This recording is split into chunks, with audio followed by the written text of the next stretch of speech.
कि वो अपने जिनको वो सेकुलर समझते हैं उनका वोट उनको रोकना चाहिए।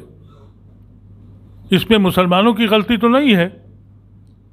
अगर वो सेकुलर पार्टियां दोनों जुड़ गई तो बताइए क्या मुसलमानों ने किसी मुस्लिम पार्टी को वोट दे दिया?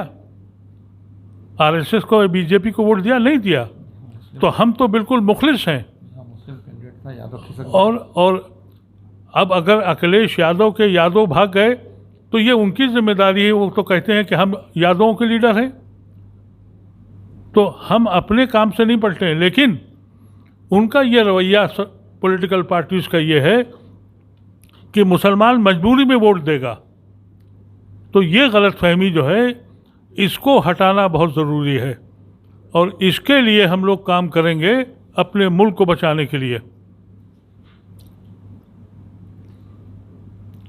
और अगर वो लोग मिल के नहीं लड़ेंगे तो जाहिर है कि ये जो मुसलमानों का वोट है ये भी मुंतशिर होगा, और जो सेकुलर हिंदू है उसका वोट भी मुंतशिर होगा। उस मुंतशिर वोटों को मुंतशिर न होने दिया जाए, इसके लिए काविश हो रही है। और जैसा अभी आज़म साहब ने कहा कि ये शुरुआत हुई है, और नवंबर तक कोई बड़ा इलाका, ज़िला, जोन नहीं बचेगा जहां हम लोग न जाएं। और इसीलिए ये तय किया है कि किसान आंदोलन में पूरी क़ुव्वत से हम लोग सपोर्ट करेंगे, क्योंकि वो लोग गांधीनियन मूवमेंट चला रहे हैं, और हम लोग गांधी की आवाज़ पर हिंदुस्तान को ऑप्ट किया था। हमारे पास ऑप्शन था। तो उस मूवमेंट को अगर वो चला रहे हैं जिसमें पॉलिटिकल पार्टियां फेल हो चुकी हैं, और ये समझ लिया जाए कि अगर एक वक्त आएगा तो शायद हमको ये कहना पड़ेगा कि भाई आप तय कर लीजिए कि ये मुल्क रोज़ी रोटी पे चलेगा या हिंदू मुसलमान पे चलेगा। इसके ऊपर आज पूरे दिन बहस हुई है, और सबका मुश्तरका फैसला हुआ है कि ये मूवमेंट चलाया जाएगा। और इसीलिए कहा गया कि जो जिस पार्टी में रहे, हम किसी पार्टी का लेबल लगा के मूवमेंट नहीं चलाना चाहते। ये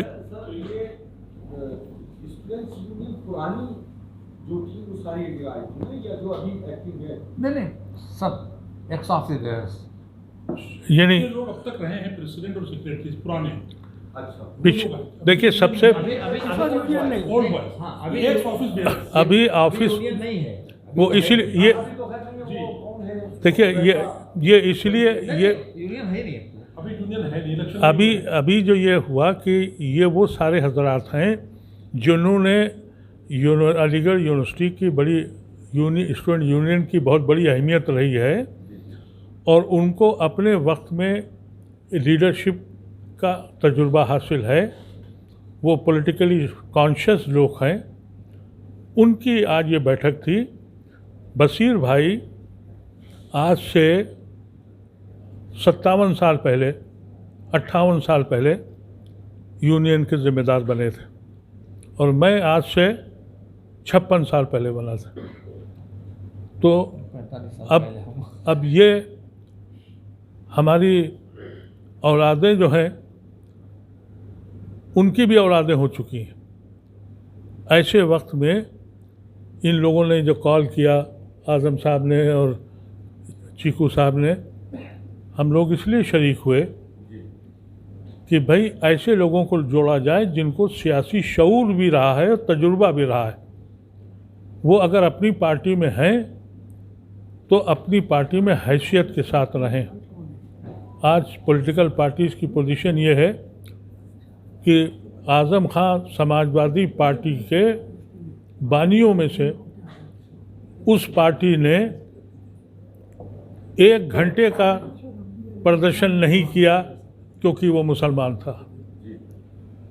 आज के दौर में कांग्रेस पार्टी का जो सबसे बड़ा नेता था मुसलमान, अहमद पटेल, कांग्रेस पार्टी ने उसकी कंडोलेंस मीटिंग आज तक नहीं करी। ये हमारी हैसियत है। तो ये जो फ़िक्र है वो ये है कि ये जो कम्युनिटी मुसलमानों की है, आज आप किसी दलित को 4 बेंत मारिए, हर पॉलिटिकल पार्टी खड़ी हो जाएगी। हमको कत्ल कर दीजिए, कोई पॉलिटिकल पार्टी नहीं खड़ी होती। तो ऐसे वक्त में ये इम्तिहान उन लोगों को देना है और हमको सोचना है। अगर यही रवैया रहा तो शायद एक वक्त ये आ सकता है कि हमको ये फैसला करना पड़े कि ये मुल्क तुम्हें मज़हब के नाम पर चलाना है तो चलाओ। हमने तो मज़हब के नाम पर एक मुल्क को छोड़ दिया, हमें सदा तुम दे रहे हो। तो ये दानिश्वरों को जगाने की बात है। भागवत साहब को अपनी कौम से कहना चाहिए, हमसे क्या लेने देना उनका। हम तो हर बार कहते ही हैं। आज तक भागवत ने अपनी कौम से कहा है कभी ये? भागवत सिर्फ एक बात कह दें कि सरवारकर और गुलवारकर ने जो कुछ लिखा है सब गलत है, हम बैत कर लेंगे उन पे। जो उनका कुरान है, जो उनका हदीस है, वो तो गुलवारकर और सरवारकर की किताबें हैं, वो भी ठीक है। और जो हजरात उनसे मिलने जा रहे हैं गलत फहमी में हैं। आज तक भागवत ने ये कभी बयान अपने कौम से कहा हो कि मजलूमों को मत मारो। वो तो उस दिन भी उन्होंने बम्बई में एक मीटिंग करी थी, ये कह दिया मुसलमानों से कि हमारा DNA एक है, लेकिन आप जो हैं वो तलवार के ज़रिए आए हैं, ये हम भूल नहीं सकते। तो हमसे हम कैसे भूल जाएं कि हमको सरवारकर ने कहा था कि इस मुल्क में बग़ैर अख्तियार के रहोगे, दूसरे दर्जे के शहरी रहोगे, जिस पे हुकूमत अमल कर रही है। ये भागवत साहब इसलिए कर रहे हैं कि आज RSS के लिए 6 बार UN में डिस्कशन हो चुका है कि ये टेररिस्ट ऑर्गेनाइजेशन है। अपनी जान बचाने के लिए ये बयान देते हैं और हमारे बहुत से दानिश्वर सो कॉल्ड और बहुत से उलमा सो कॉल्ड वो सर हिलाते हैं कि भागवत बदल रहे हैं। कुछ कहते ये हैं कि हम जा रहे हैं भागवत को बदलने। भाई भागवत साहब कभी अपनी कौम से कहें जिसके वो लीडर हैं। अगर भागवत साहब की बात मान ली जाए, यानी गुलवारकर और सरवारकर की बात मान ली जाए, तो उनका तो कहना था हिंदू राष्ट्र बनेगा। अगर ये हिंदू राष्ट्र बनता तो पाकिस्तान लाहौर तक नहीं लखनऊ तक बनता, क्योंकि एक बड़ी तादाद ने जिना का साथ नहीं दिया था। और नॉर्थ ईस्ट जो है वो क्रिश्चियंस की मेजॉरिटी है, वो चाइना के साथ होता या इंडिपेंडेंट कंट्री होता। और सिख भी हिंदू राष्ट्र में नहीं रहते, खालिस्तान अलग होता अगर उनकी बात मान ली जाती। ये लेकिन हम नेहरू को क्यों मानते हैं? क्योंकि नेहरू ने उनकी बात नहीं मानी, गांधी की बात मानी। तो ये जब शोबदेबाजी है इलेक्शन की, हम ये चाहते हैं कि हम गैर मुस्लिम जो हजरात हैं, जिनको सोच है समझ है, उनके कानों में भी ये बात जाए कि इस मुल्क का अगर कोई हमदर्द है तो इस मुल्क का मुसलमान है, जिसने अपने खून को भी बांटा, अपना मुल्क छोड़ा, अपना ख़ानदान छोड़ा। उससे कहा गया था कि तुम्हारा मुल्क होगा, तुम्हारी ज़बान होगी, तुम्हारी कल्चर होगा। उसने कहा हम सांझी विरासत में रहेंगे। उसकी इतनी सख्त सज़ा दोगे हमको कि हमारे नाम पे इलेक्शन लड़ोगे, हमारे नाम पर इलेक्शन लड़ के हुकूमत बनाओगे। ये वो लम्हात हैं, ये वो फ़िक्रें हैं जिस पे हम लोग आज बैठे थे, फैसले किए हैं और ये तहरीक हम चलाएंगे। भागवत साहब की बंच ऑफ थॉट के अंदर जो इन्होंने लिख रखा है, गोलवालकर ने साफ लिखा है, इस मुल्क के 3 दुश्मन हैं, एक मुसलमान, एक क्रिश्चियंस और एक कम्युनिस्ट। ये किताब आज भी मौजूद है कि उसके अंदर लिख रखा है। आपको ये पूछे कि ये जब आप ये लिखेंगे कि इस मुल्क के 3 दुश्मन हैं, मुसलमान भी इस मुल्क के दुश्मन और क्या कहते हैं क्रिश्चियंस भी हैं और कम्युनिस्ट भी हैं। अब दुनिया पे आप नज़र डालिए तो मुल्कों, तमाम दुनिया के जो मुल्क हैं तकरीबन 80% मुल्क वो हैं या तो जहाँ मुसलमानों की अक्सरियत है या ईसाइयों की अक्सरियत है या कम्युनिस्ट हैं। तो जो सूरत हाल इस वक्त है, तो ये भागवत ने जो कुछ अदीब साहब ने कहा, ये सिर्फ वाइट वॉश है ताकि दुनिया के अंदर जो हो रही है। अभी आपने देखा अमेरिका के अंदर कॉन्फ्रेंस हुई, क्या क्या कंटेनमेंट ऑफ ग्लोबल हिंदुत्व। ये हिंदू मज़हब और हिंदुत्व तो 2 अलग चीज़ें, आप लोग जानते हैं। हिंदू मज़हब के अंदर वो सब कुछ नहीं है जो कुछ जो हिंदुत्व के नाम से कह रहे हैं। जो कुछ सावरकर ने जो कुछ कहा और जो कुछ ये गोलवालकर ने कहा वो हिंदू मज़हब नहीं है। ये जो मिलिटेंसी है सारी की सारी, ये तो हिंदुत्व की फिलॉसफी है।